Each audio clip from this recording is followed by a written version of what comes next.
የሚዋጉህን አጋንንትን እያሰብክ ከምትጨነቅ የሚረዱህን መላእክት እያየህ ደስ ይበልህ ይላል አረጋዊ መንፈሳዊ። እንግዲህማ አባቶቻችን ነቢያት ይረዱናል እንዳንል አልቀዋል። ካህናት መስዋዕት ሰውተው ከምርኮ ያወጡናል እንዳንል ታርደው አልቀዋል። ጎበዛዝቱ ኃያላኑ መኳንንቱ መሳፍንቱ ተዋግተው ከባርነት ያወጡናል እንዳንል እነሱም በኢየሩሳሌም አልቀዋል። የቀረ ሴትና ሽማግሌ ብቻ ነው። እንግዲህማ ማን ነው ከባርነት የሚያወጣን ትለኝ እንደሆነ እኔ ፈጣሪህ እግዚአብሔር ካንተ ጋር ነኝ።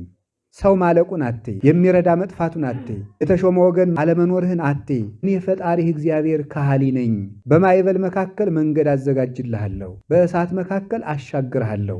እግዚአብሔር በሰውም ያለ ሰውም ይሰራል። እግዚአብሔር በዘመድም በባይድም ይሰራል። እግዚአብሔር ስራም ሰውም ቸግሮት አያውቅ። እግዚአብሔር ልርዳ ካለ ሁሉን ይሰራል። ያለ ዘመድ ያለ ረዳት ሰራዊት ሳያቋቁሙ ኮሚቴ ሳያደራጁ የረዳቸው ሳይኖር በዘመድ ሳይከ